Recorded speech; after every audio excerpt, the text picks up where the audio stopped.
Lightning split the sky, illuminating the empty stretch of Highway 16 like a strobe light in a long-abandoned disco.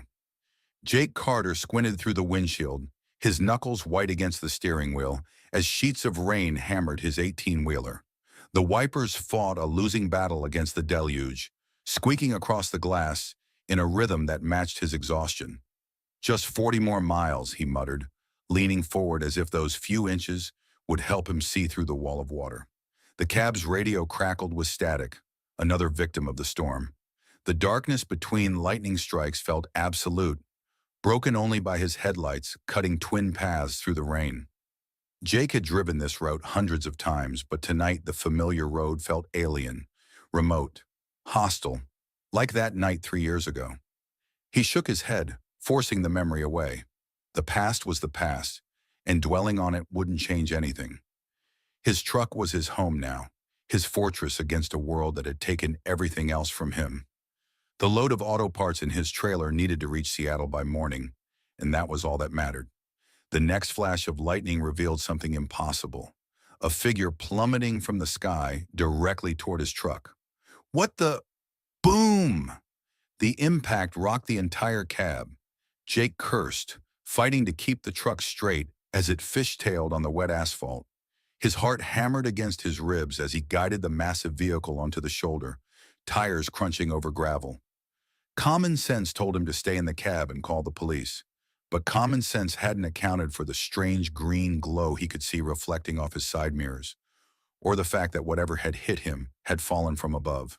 Jake grabbed his flashlight and raincoat, then stepped out into the storm. Wind whipped rain sideways, stinging his face as he circled to the front of the truck. The beam of his flashlight revealed a sight that stopped him cold. A woman lay sprawled across his hood, her skin a pale shade of green that seemed to emit its own subtle luminescence. Her hair, spread out like liquid jade, rippled in the wind. She wore what looked like a skin-tight silver jumpsuit that would have been more at home in a sci-fi movie than on a remote highway in Washington state. As Jake stood there, mouth agape, she stirred and pushed herself up on one elbow. Her eyes opened, revealing irises that glowed like emerald cat's eyes in the darkness. "Your atmospheric conditions," she said in perfect English, though with an accent he couldn't place, "are absolutely barbaric." She sat up fully, rubbing her shoulder. "Is your entire planet this inhospitable? Or did I simply choose an unfortunate location for my landing?" Jake's flashlight beam wavered. "Lady, you just fell out of the sky onto my truck." "Yes, and your vehicle's structural integrity is quite impressive, considering the force of impact." She swung her legs over the side of the hood, then immediately stumbled when her feet hit the ground. Jake caught her arm reflexively. Her skin was warm to the touch, almost feverish, and that subtle glow intensified where his hand made contact. She stared at his grip on her arm with fascinated interest. "You're not hallucinating," she said, as if reading his thoughts. "I am indeed what you would call an extraterrestrial, though I prefer the term interstellar refugee at the moment. My name is Arissa, and I require immediate shelter from your planet's hostile environment." Jake released her arm and took a step back. "Look, I don't know what kind of game you're playing." A beam of harsh blue light cut through the rain, sweeping across the highway behind them. Arissa's eyes widened, and her glow dimmed noticeably. "They're scanning for me already," she whispered. "Please. I escaped their ship because they planned to use me as a test subject. I cannot go back." Her voice carried an edge of genuine fear that cut through Jake's skepticism. "I need protection. Your atmosphere, it's too aggressive for my biology. I require shelter, and you're the only human for miles." The blue light swept closer. Jake looked between it and Arissa, his mind racing. The rational part of him screamed that this was insane, but something in her eyes, fear, desperation, and a flicker of hope, made his decision for him. "Get in the truck," he growled, already moving toward the driver's side. "And if this is some kind of scam, I assure you, my situation is quite genuine." Arissa practically sprinted to the passenger door, though she stumbled twice on the way. Her movements were jerky, as if Earth's gravity didn't quite agree with her. Once inside the cab, Jake fired up the engine and pulled back onto the highway. The blue searchlight passed overhead seconds later, but nothing seemed to follow them. He kept checking his mirrors anyway.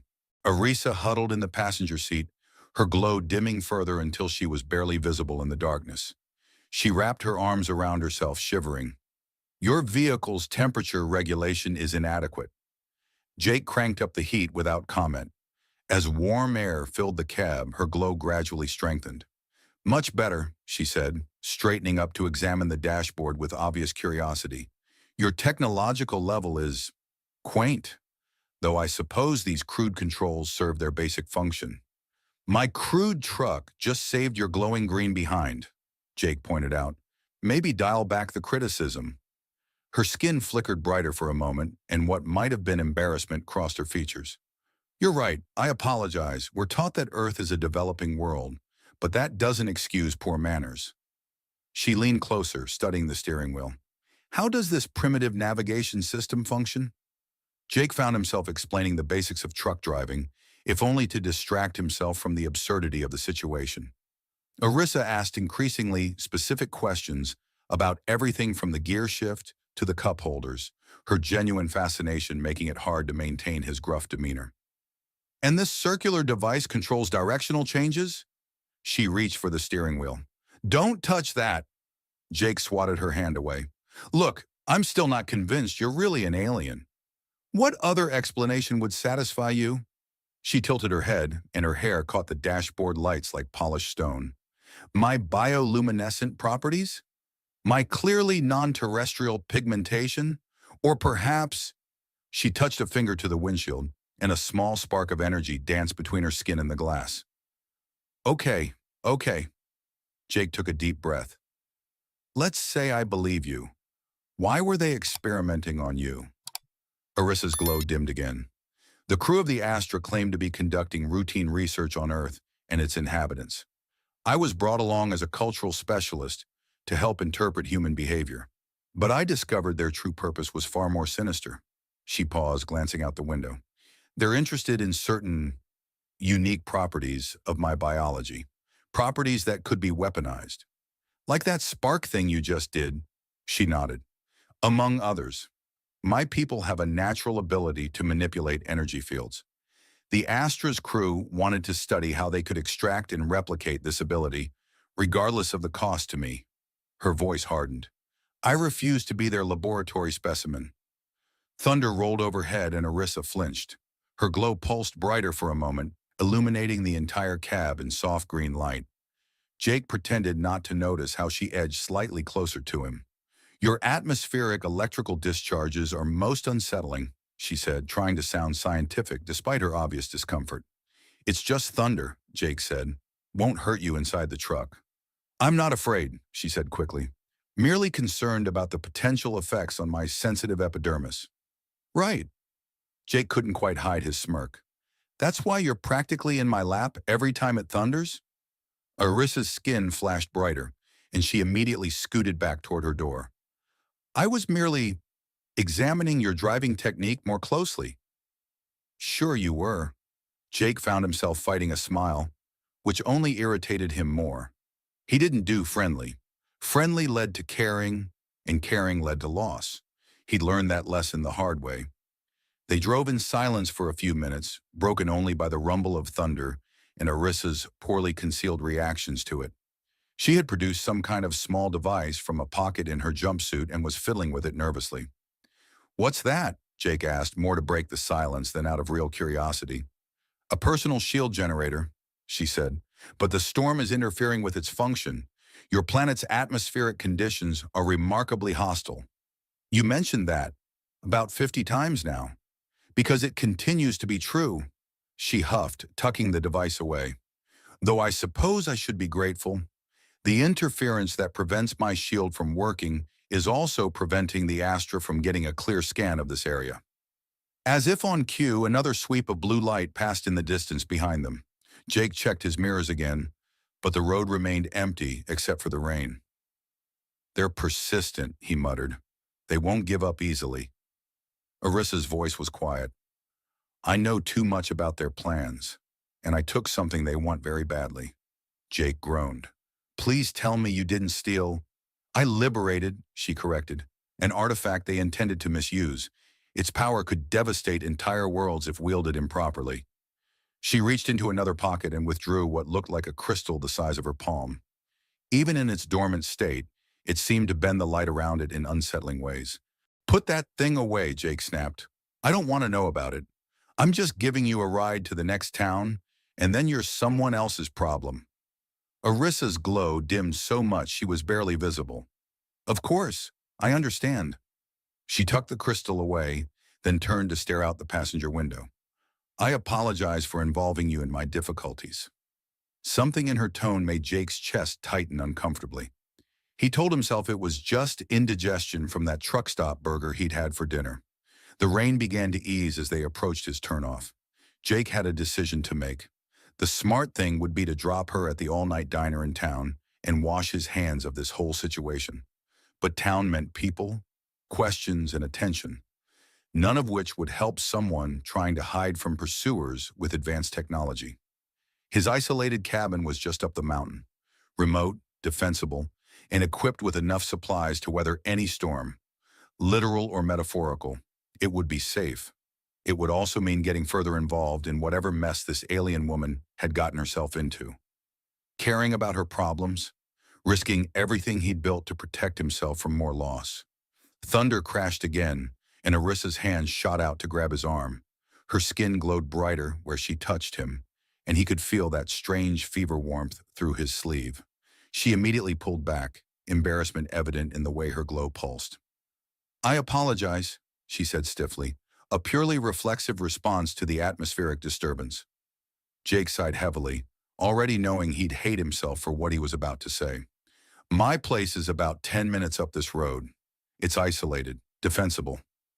He kept his eyes fixed on the road ahead. "You can stay there until you figure out your next move." The cab filled with green light as Arissa's skin brightened dramatically. "You would offer me sanctuary?" "Temporary sanctuary," he emphasized, "just until the storm passes and you can figure out a safer place to hide." "Thank you," she said softly. "Your kindness." "Don't." Jake's knuckles whitened on the steering wheel. "This isn't kindness. It's just practical. Safer than leaving you somewhere public where they might find you." "Of course." Was that amusement in her voice? Purely practical considerations. Jake grunted and turned onto the winding mountain road that led to his cabin. The rain had settled into a steady drizzle, and patches of stars were becoming visible through breaks in the clouds.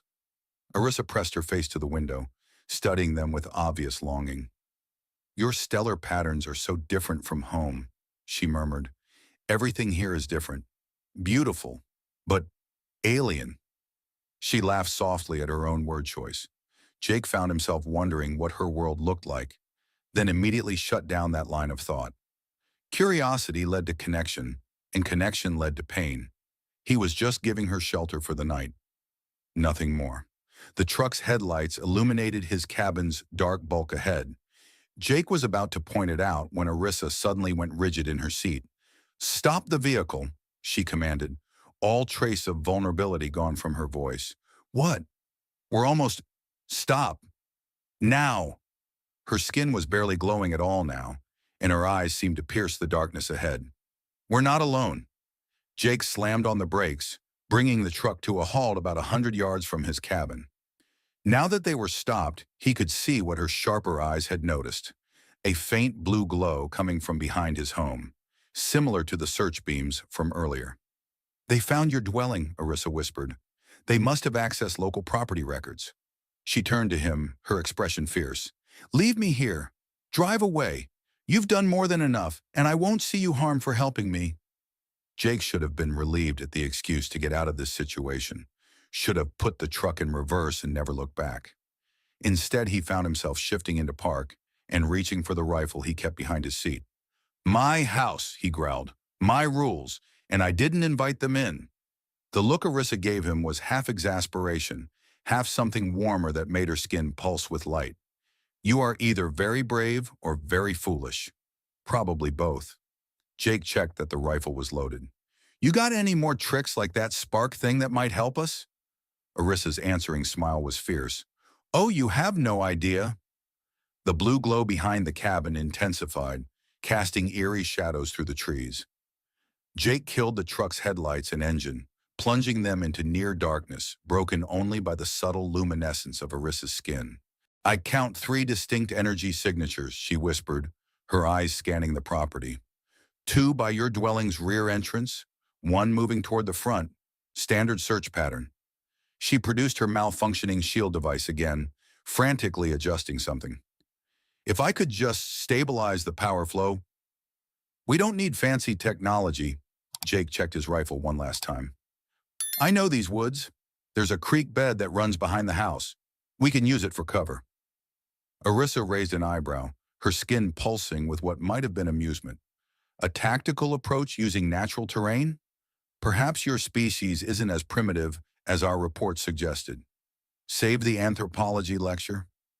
Jake eased his door open slowly, wincing at even the slight creak. Stay close and step exactly where I step. They slipped out of the truck into the drizzling rain. Jake led them into the tree line, using the darkness and undergrowth for cover as they circled wide around the cabin. Arissa moved with surprising grace despite her earlier clumsiness, her footsteps nearly silent on the wet ground. A branch cracked somewhere ahead. Jake froze, raising his hand in a warning gesture. Arissa pressed close behind him, her breath warm against his neck. Her glow had dimmed to almost nothing, but he could feel the strange heat radiating from her skin. A figure in sleek silver armor emerged from behind a tree 30 yards ahead, carrying what was definitely not an Earth-made weapon. The design was all wrong, too organic, like it had been grown rather than manufactured. Blue light pulsed along its length. Rake, Arissa breathed, barely audible. Their hunter. He can track energy signatures. As if on cue, the armored figure's helmet turned toward their position. The weapon raised. Down! Jake shoved Arissa aside as blue energy crackled through the space where they'd been standing. The blast hit a tree instead, instantly freezing it solid. The trunk shattered like glass. Primitive weapon? Arissa called as they scrambled behind a fallen log. Would you like to revise that assessment? Not the time. Jake raised his rifle and fired 2 quick shots. The bullets pinged harmlessly off the hunter's armor, but the impact made him step back. Projectile weapons? The hunter's voice was distorted by his helmet, carrying an electronic buzz. How quaint. Did you really think that would work, human? No. Jake smiled grimly. Just needed you to step back about 3 feet. The hunter looked down just as the ground gave way beneath him. The rain-softened earth of the creek bank collapsed, sending him tumbling down the muddy slope. Run! Jake grabbed Arissa's hand and pulled her up. They sprinted through the woods, using the distraction to close the distance to the cabin. More blue energy blasts followed them, turning vegetation to ice wherever they struck. The other 2 will be converging on our position, Arissa warned as they reached the cabin's back porch, and Rake won't stay down long. Then we'd better get inside fast. Jake tried his key in the lock, cursing as his rain-slick fingers fumbled. Come on, come on! The door finally opened. They tumbled inside just as another blast froze the porch railing solid. Jake slammed the door shut and threw the deadbolt, for whatever good it would do against their weapons. We need a plan, he said, moving quickly through the dark house. They'll breach the doors any minute. I have a plan. Arissa's voice was tight with determination. She pulled out the crystal she'd shown him earlier. In the darkness of the cabin, it seemed to pulse with its own inner light. But you won't like it. I already don't like any of this. Fair point. She pressed the crystal into his hand. It felt warm, almost alive. Hold this. I'm going to try something that will either save us or possibly tear a small hole in reality. That's not a plan. That's a... The front door exploded inward in a shower of frozen splinters. 2 more armored figures entered, their weapons raised. Through the broken door, Jake could see Reek approaching, his armor now caked with mud but otherwise undamaged. Arissa of Luminor, one of the new arrivals announced, return the artifact and submit to custody. This primitive world is no place for one of your status. This primitive world has shown me more kindness in one night than your entire crew did in months. Arissa's skin began to glow brighter, power building around her like a visible aura. And its people deserve better than to be pawns in your experiments. She reached out and touched the crystal in Jake's hand. Energy surged through him like an electric shock, but he couldn't let go. The crystal's light built to blinding intensity. "Last chance," Rake warned, raising his weapon. "You know what happens if we have to take you by force. I know what happens if I let you continue your research." Arissa's voice echoed with power. Her entire body was glowing now, so bright it hurt to look at her. "The crystal responds to emotional energy, and right now I'm feeling quite a lot of emotions." The crystal pulsed in sync with her words. Jake felt something building, like pressure before a storm, but 1,000 times more intense. The armed figures must have felt it too, because they took a step back. "You'll kill yourself," one warned, "and your human friend." "No!" Arissa's free hand found Jake's, sending another surge of energy through him. "I won't, because he's helping me focus it, directing it. Something your research said was impossible for humans." The crystal's light reached a crescendo. Jake felt Arissa squeeze his hand. "Close your eyes," she whispered. The world exploded in green and white light. Jake felt a wave of pure energy blast outward from them, followed by the sound of multiple bodies hitting the floor. The crystal in his hand grew cold. When he opened his eyes, the 3 armored figures lay unconscious on his cabin floor. Their weapons had been reduced to smoking hunks of metal. Every electronic device in the house was dead, and Arissa was slumped against him, barely glowing at all. "That," she mumbled against his shoulder, "was more draining than anticipated. But their neural systems should be offline for several hours. Long enough to... She swayed on her feet. Jake caught her before she could fall, scooping her up in his arms. She felt lighter than she should have, as if Earth's gravity didn't quite have a full hold on her. "Long enough to what?" he asked. "To get far away." Her eyes fluttered open, still faintly luminescent. "There's a place, coordinates in my device, others who can help." Her voice faded as consciousness slipped away from her. Jake looked around his ruined cabin, at the unconscious aliens on his floor, and at the impossible woman in his arms. His quiet, isolated life had just been blown apart as thoroughly as his front door, and somehow he couldn't bring himself to regret it. "Sleep," he told her, though he wasn't sure she could still hear him. "I'll get us somewhere safe." He carried her back to his truck, pausing only long enough to grab his emergency bag and the crystal that had started all this. The sun was just starting to rise as they pulled away from the cabin, painting the storm clouds in shades of gold and pink. In the passenger seat, Arissa stirred slightly. "You're still helping me," she murmured, barely audible. "Why?" Jake kept his eyes on the road ahead, but he couldn't stop the slight smile that tugged at his lips. "Let's just say I'm curious about where this leads." Her answering glow lit up the cab all the way down the mountain. Dawn painted the sky in shades of pink and gold as Jake's truck wound its way through back roads, putting as much distance as possible between them and the cabin. Arissa had drifted in and out of consciousness since their escape, her skin's glow fluctuating like a faltering light bulb.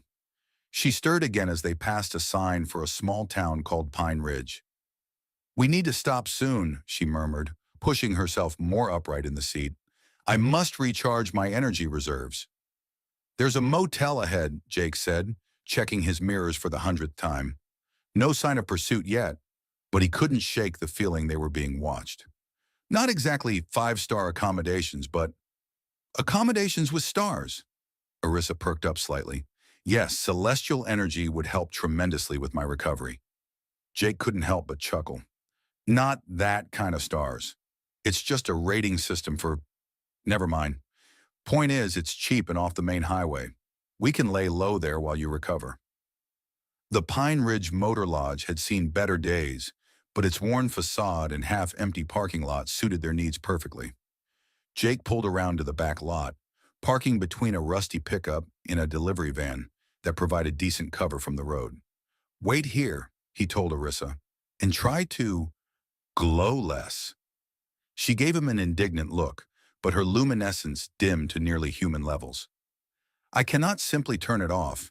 It's tied to emotional states and energy levels." A pause. "Though I suppose I could try to feel less. Just think boring thoughts." Jake grabbed his wallet and headed for the office. The clerk barely looked up from his phone as Jake paid cash for a room, which suited him fine. Less chance of anyone remembering them.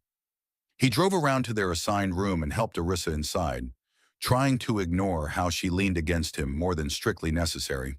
The room was basic, but clean enough. 2 beds, a bathroom, and a small couch that had seen better decades.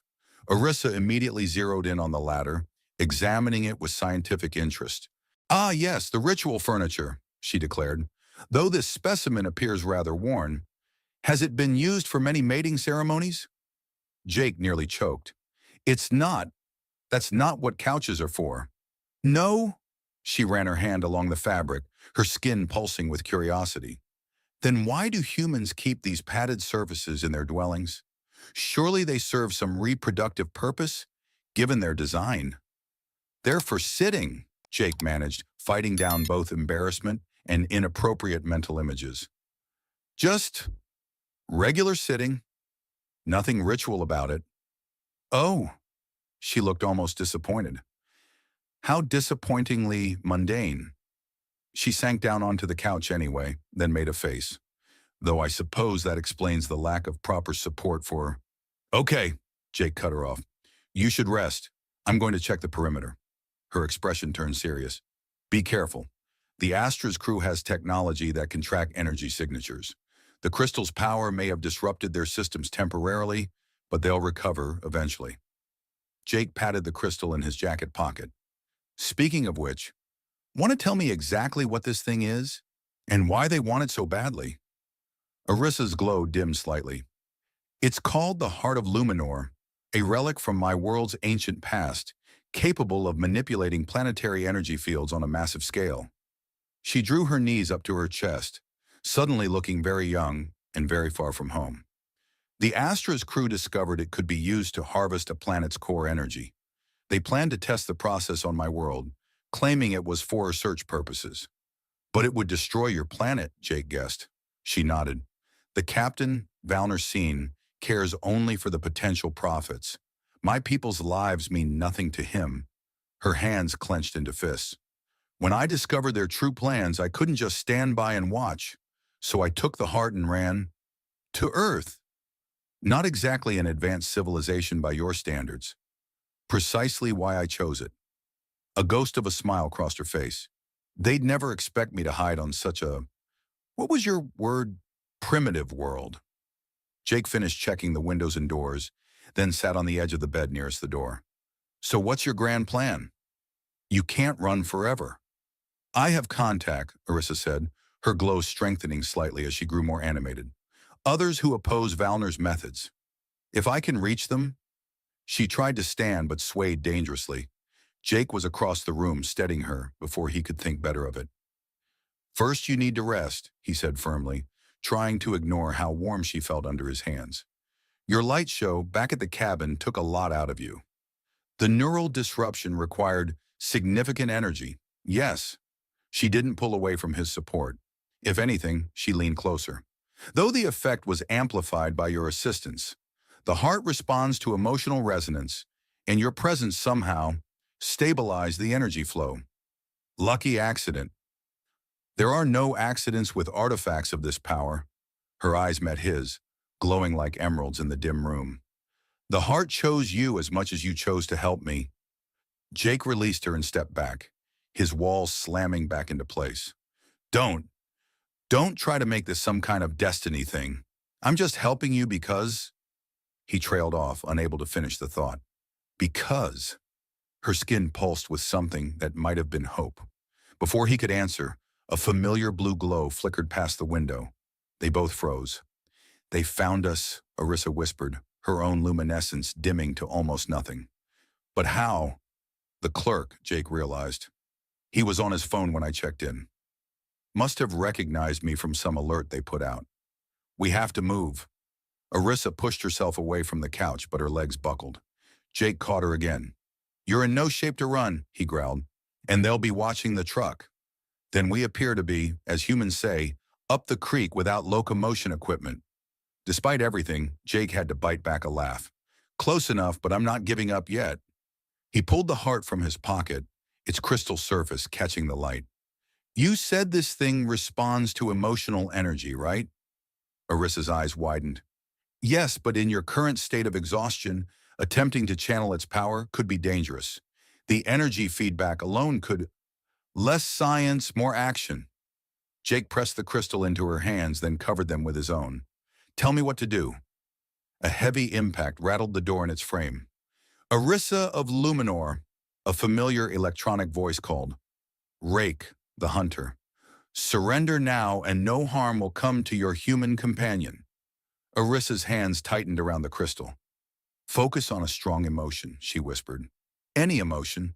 The heart will amplify it, convert it to usable energy. What kind of emotion? Another impact. The door's hinges were starting to give. The stronger, the better. Her skin brightened slightly.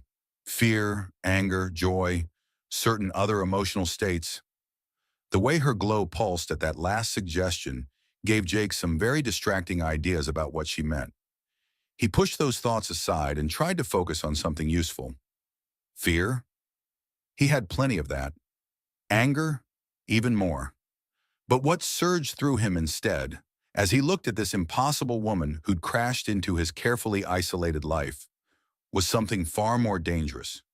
The crystal grew warm in their joined hands. Light began to build within it, but different from before, not the harsh white surge of their earlier escape, but something softer, more golden. Oh, Arissa breathed.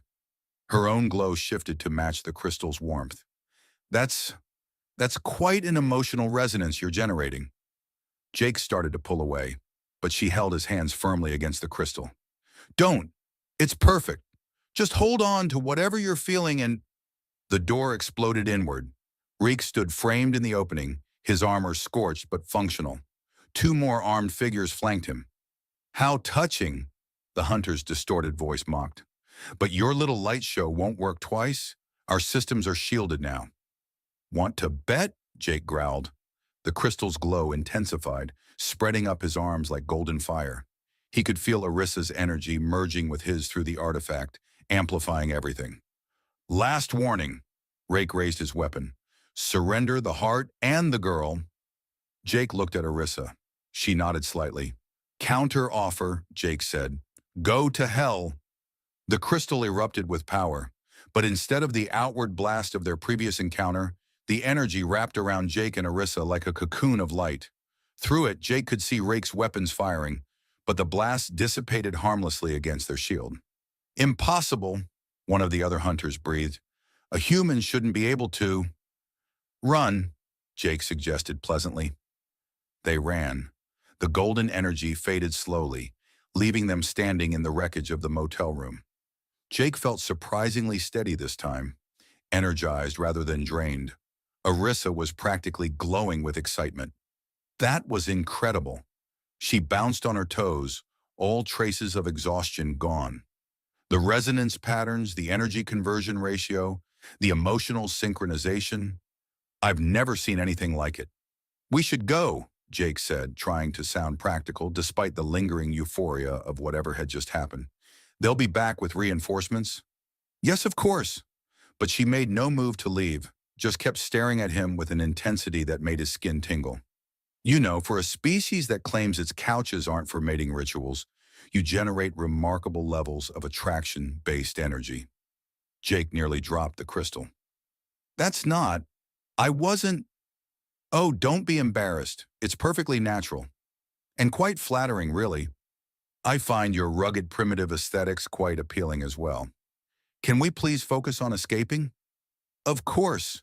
But her glow had taken on a distinctly teasing quality. Though we should discuss these interesting resonance patterns at some point. Purely for scientific purposes, of course. Jake grabbed their few belongings and herded her toward the door, trying to ignore both her knowing smile and the way his heart raced every time she brushed against him. They had bigger problems right now than whatever was building between them. But as they slipped out into the pre-dawn darkness, he couldn't help wondering if running from his feelings was going to be harder than running from their pursuers. The crystal pulsed warmly in his pocket as if agreeing. They abandoned the truck 3 miles outside of Pine Ridge, knowing it would be too easily tracked. Jake led them through dense forest, following game trails he remembered from hunting trips years ago.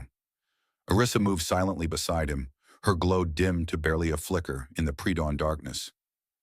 Your coordinates, Jake said as they paused to rest. The ones for your contacts. Where are they? Arissa pulled out her device. Now functioning after their energy surge had somehow recharged it. A location your people call Mount Baker. There's a hidden landing site there, used by those who monitor Earth secretly. That's over 100 miles from here. Yes, she met his eyes.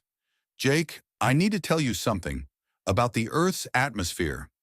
A sound like distant thunder interrupted her, but the sky was clear, stars gleaming coldly overhead. The sound came again, closer. That's the Astra, Arissa breathed. They're done playing chase. They're bringing the ship. As if summoned by her words, massive engines roared overhead. A shape blotted out the stars, sleek, predatory, with running lights that cast an eerie blue glow over the forest. The ship was easily the size of a football field, yet it moved with impossible grace for something so large. We need cover, Jake started to say, but Arissa was already moving. She grabbed his hand and pulled him toward a dense stand of trees. The crystal in his pocket grew warm, responding to their shared tension. A voice boomed from the ship, amplified to echo through the forest. This ends now, Arissa. Surrender the heart, or we will take more drastic measures. Captain Valner, Arissa whispered. He rarely leaves the ship himself. We must have hurt his pride. Sounds like a real charmer. Jake pulled the crystal out, studying its faceted surface. Any chance this thing can shoot down a spaceship? Actually, Arissa's eyes lit up. The heart was designed to interface with larger energy matrices, like a ship's power core. You're saying we could use it to disable the Astra? If we can get aboard, yes. She gripped his arm. But Jake, it would be incredibly dangerous. I won't ask you to. You're not asking. He covered her hand with his. I'm offering.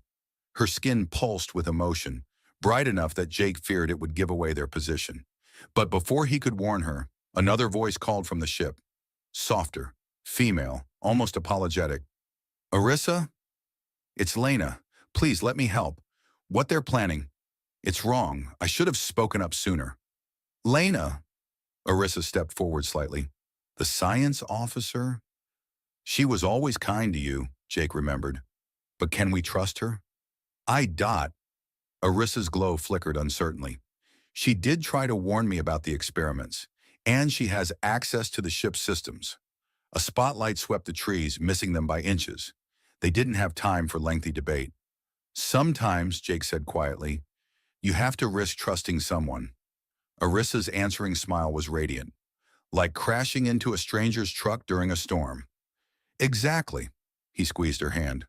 So, what's our play? 10 minutes later, they stepped into the open, hands raised. The ship's spotlights immediately locked onto them. A loading ramp extended from its belly like a metal tongue. A wise decision, Valner's voice boomed. Come aboard slowly. They climbed the ramp, Jake's hand never far from the crystal hidden in his jacket.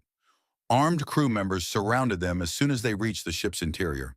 The architecture was all smooth curves and organic shapes, more like being inside a massive seashell than a spacecraft. Rake stood at the front of the group, his armor repaired and his weapon trained on Jake's chest. I told you we'd meet again. Funny, I don't remember you saying that. Jake gave him an insolent grin. Must have been too busy running away. The hunter's finger tightened on his trigger, but a sharp command stopped him. Stand down, Rake. Captain Valner strode forward, and Jake had to fight back a laugh. The man looked exactly like every pompous admiral from every space opera he'd ever seen. Elaborate uniform, perfectly styled silver hair, expression of perpetual disdain. Only the faint luminescence of his skin marked him as being from the same species as Arissa. The noble runaway and her primitive protector. Valner's lip curled. I must admit you've led us on quite a chase, but it ends here. He held out his hand. The heart, if you please. Why? Arissa demanded. So you can destroy my world for profit? For progress, Valner corrected. The energy we could harvest would advance our civilization by centuries. What are a few million lives compared to that? Those lives matter, another voice cut in. Lena emerged from a side corridor, her white science officer's uniform pristine, but her expression troubled. Captain, We took oaths to protect lesser worlds, not exploit them. Lesser worlds. Jake couldn't help interjecting. Lady, we might not have fancy spaceships, but at least we don't go around destroying planets for progress. Valner gestured, and two guards grabbed Jake's arms. Another pair moved to restrain Arissa, who didn't resist. Her skin pulsed with what looked like fear, but Jake caught the slight wink she gave him. Search him, Valner commanded. The crystal must be... Here. Jake pulled the heart from his jacket. Looking for this? Everything happened at once. Jake threw the crystal, not to Valner, but to Lena, who caught it reflexively. Arissa broke free of her guards with a surge of energy that sent them stumbling, and Jake drove his elbow into the face of the guard on his right, while kicking the legs out from under the one on his left. The engine core! Arissa shouted to Lena. You know what to do! The science officer nodded and sprinted down a corridor, clutching the heart. Several guards moved to follow, but Valner's voice cracked like a whip. Let her go! Focus on these two. Rake raised his weapon, but Jake was already moving. He tackled the hunter around the waist, sending them both crashing into a curved wall. They grappled for the gun, trading punches in the confined space.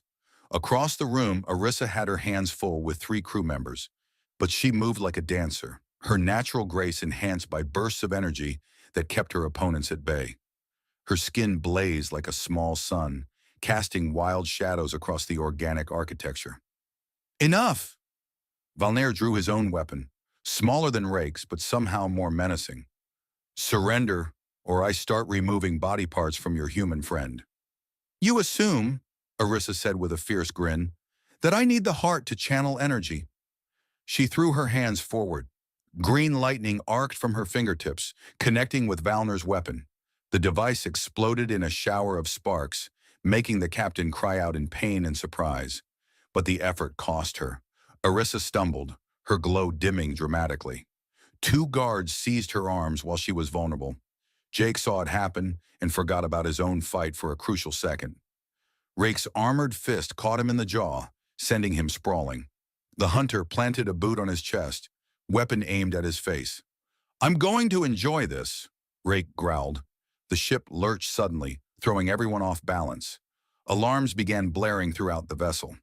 What's happening? Valner demanded, clutching his injured hand. A familiar voice came over the ship's comm system. Captain, someone has connected an alien device to the engine core. Power systems are destabilizing. Lena, Valner snarled. Disconnected immediately. I can't, sir. The heart, it's merged with the core somehow.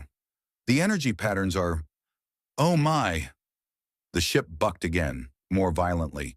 Jake used the motion to throw Rake off him and scrambled to his feet. He fought his way toward Arissa, who was already breaking free of her distracted guards. We need to get off this ship, she said as they reunited. The heart is doing exactly what I hoped, overloading their power systems. But when it reaches critical mass... Big boom, Jake guessed. Very big boom. They ran for the exit ramp, but Valner's voice stopped them. You'll destroy us all, including yourselves. We're still over 1,000 feet up. Actually, Lena's voice came over the comm again. I took the liberty of initiating an emergency landing protocol before connecting the heart. We're currently about 30 feet above the ground. Lena! Valner's rage was incandescent. You betrayed us. No, Captain. You betrayed everything we stood for. A pause. Arissa, Jake, I've locked down all corridors except the one leading to your position. Get out while you can. I'll be right behind you. They didn't need to be told twice. Jake and Arissa sprinted down the ramp, emerging into pre-dawn forest. Behind them, the ship's engines were emitting an ominous whine that grew higher in pitch with each passing second. Keep running, Arissa shouted. The heart's reaction is reaching critical... The world turned white. Jake felt Arissa tackle him behind a fallen log just as a wave of energy burst from the ship. But this wasn't the focused blast of their previous encounters with the heart. This was raw power, unfocused and primal. Trees bent nearly double as the wave passed over them. The air itself seemed to ripple. When the light faded and they dared to look, the Astra was dark and silent. Its sleek lines were now marred by scorch marks and crackling energy discharges. The ramp remained down, and as they watched, figures began emerging. crew members stumbling away from their disabled vessel. The heart's energy pulse destroyed their power systems, Orissa explained. They won't be flying anywhere for a very long time. Good. Jake helped her to her feet, noting how she swayed slightly. You okay? Just drained. Creating lightning is not as easy as I made it look. She managed a weak smile, though I must admit that was a rather impressive display of martial prowess earlier, for a primitive human. Thanks, I think. He steadied her with an arm around her waist. What about the heart? And Lena? Right here, called a voice behind them. They turned to see the science officer jogging toward them, singed but intact. In her hands, the crystal glowed with a soft, steady light. Though I don't think it's wise to keep it, the temptation to misuse its power would always be there. Agreed. Orissa took the heart, studying it thoughtfully. It needs to be destroyed. Can you do that? Jake asked. Safely? With help. She looked at him meaningfully. The same way we channeled its energy before, through emotional resonance. Jake felt his face heat up, remembering exactly what kind of emotions had powered their previous success. Right. What do you need me to do? Orissa's answering smile was both tender and mischievous. Just feel, Jake, and be honest about what you're feeling. She placed the heart between them, covering it with both hands. Jake added his own hands over hers, trying to ignore how right it felt. The crystal warmed at their touch, beginning to pulse with that same golden light as before. Now, Orissa said softly, remember what you felt at the motel. That emotional resonance that powered our shield. You mean when I realized I was falling for an alien fugitive with terrible ideas about furniture? The words slipped out before he could stop them. Her skin flashed brilliantly and her smile widened. Yes, exactly that.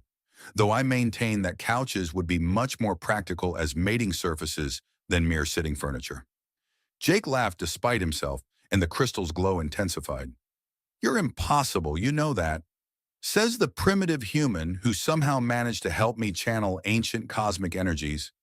Her expression softened. A human who risked everything to protect a stranger who literally fell from the sky. The heart was growing brighter, warmer, responding to the surge of emotions between them. Behind them, Lena cleared her throat. The crystal's energy signature is reaching critical levels, and she reported. Whatever you're going to do with it, do it now. Orissa nodded. Ready? Ready. Jake met her eyes. And for the record, Earth's atmosphere isn't really harmful to you, is it? No, she admitted with a slight blush that made her whole body pulse with light. I just needed an excuse to stay close to you. You made me feel safe, even when I had no reason to trust anyone. The heart flared between them, almost too bright to look at.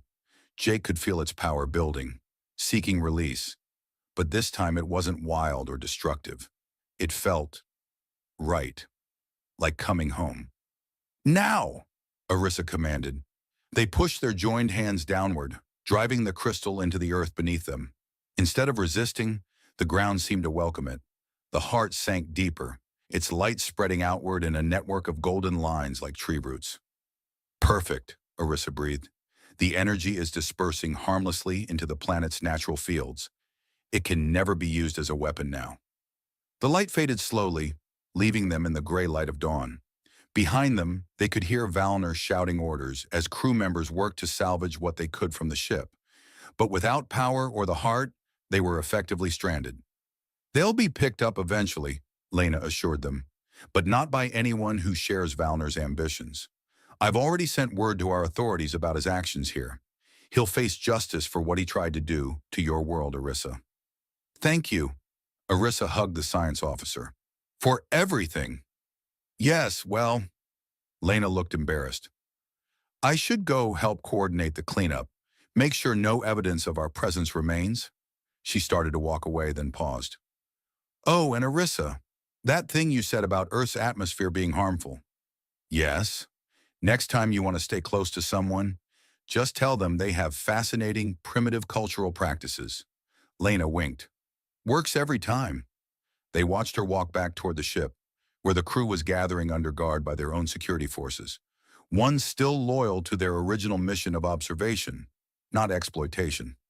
"So," Jake said finally, "what happens now?"